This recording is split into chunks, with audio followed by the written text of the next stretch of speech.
రాజకీయాల్లో negative politics enter అయి చాలా కాలమైంది. జనం కూడా కొన్నిసార్లు అటువంటి పాలిటిక్స్కి ఓటేస్తుంటారు. విజయాలు కూడా అందుకున్న వారున్నారు. అయితే మితిమీరితే ఏదీ వర్కౌట్ కాదు. ఏదైనా అసలు కొంత ఉంటే దాన్ని ఎంత చేసినా ఫలితం ఉంటుంది. ఏది లేకుండా శూన్యం నుంచి అద్భుతాలు చేయాలని ఆశపడితే మాత్రం భంగపాటే. మరి ఏపీ విషయానికి వస్తే చంద్రబాబు ఏడాదిగా నెగటివ్ పాలిటిక్స్నే బాగా నమ్ముకున్నారు. మోదీని బూచిగా చూపించి ఓట్లు దండుకోవాలని ఓవైపు చూస్తూనే తెలంగాణ ఎన్నికల తర్వాత కేసీఆర్ అన్న ఒక్కొక్క మాట రిటర్న్ గిఫ్ట్ను పట్టుకొని ఇప్పటికీ ఆయన్ని తిడుతూ రాజకీయం చేస్తున్నారు. ఇది జరిగి 4 నెలలు అవుతున్నా కేసీఆర్ని బాబు వదలడం లేదు. నిజానికి రిటర్న్ గిఫ్ట్ అన్న మాట కేసీఆర్ కూడా మర్చిపోయినా బాబు గుర్తు చేస్తున్నారు. ఆ విధంగా జనంలో సానుభూతిని పొందాలని ముఖ్యమంత్రి తెగ ప్రయత్నం చేస్తున్నారు. ఇక ఇక్కడ జగన్ని, కేసీఆర్ని, మోదీని కలిపేసి పులిహోర వండేసి తాను అధికారం అనే బిర్యానీ తీసుకోవాలని బాబు తెగ ట్రై చేస్తున్నట్లు తెలుస్తుంది.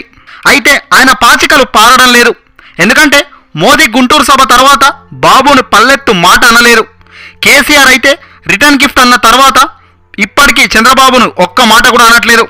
అయినా సరే వారినే బూచిగా చూపిస్తూ ఎన్నికల గండం గట్టెక్కాలని చంద్రబాబు చూస్తున్నారు. అది తెలిసే కేసీఆర్ చంద్రబాబును అసలు పట్టించుకోవడం లేదట. ఓవైపు బాబు డోస్ పెంచేసి కేసీఆర్ని నానా మాటలు అంటున్నా సహనం పాటిస్తున్నారు తెలంగాణ ముఖ్యమంత్రి కేసీఆర్. ఎందుకంటే తాను మళ్ళీ రెచ్చిపోతే అది చంద్రబాబుకు అడ్వాంటేజ్ అవుతుందని. అయితే చంద్రబాబు మాత్రం ఊరుకునేలా లేరు. ఇంకా కేసీఆర్ని దారుణంగా తిట్టాలని డిసైడ్ అయిపోయారట. నామినేషన్లు విత్డ్రా తర్వాత ప్రచారంలో 2వ అంకానికి తెర తీస్తారట. ఇప్పుడు ఏకంగా కేసీఆర్ని నానా రకాల మాటలతో చెడుగులు ఆడుకుంటారట. గతంలో అన్న మాటలన్నీ ఇప్పుడు మళ్ళీ తెర ముందుకు తెస్తారట. కేసీఆర్ని ఎలాగైనా ముగ్గులోకి లాగాలని చంద్రబాబు తెగ ట్రై చేసేస్తున్నారు. విసిగిపోయి కేసీఆర్ రెచ్చిపోతే ఇక ఎన్నికలకు ఎదురు ఉండదని ఆయన భావిస్తున్నారట. కేసీఆర్ మాటలను చూపించి ఏపీలో సానుభూతి ఓట్లను పొందాలనేదే దరిద్రపు బుద్ధి అంటున్నారు. మరి దీనికి కేసీఆర్ పడిపోతారా? బాబు ట్రాప్కి చిక్కుతారా? నెవర్. కేసీఆర్, జగన్ వీళ్ళు ఎవ్వరి ట్రాప్లో పడరు. కేసీఆర్ తలుచుకుంటే జగన్కి సపోర్ట్గా ఏపీకి వచ్చి దుమ్ము లేపేవారు. కానీ అలా చేస్తున్నారా? లేదు కదా. కేసీఆర్ని ముగ్గులోకి దింపి ఆయన అన్న ఒక్కొక్క మాటను పట్టుకొని ప్రజల్లో సానుభూతి కోసమే చంద్రబాబు చూస్తున్నారన్న విషయం ప్రస్తుతం టీడీపీలో ఏపీ ప్రజలకు కూడా చాలామందికి అర్థమైపోయింది.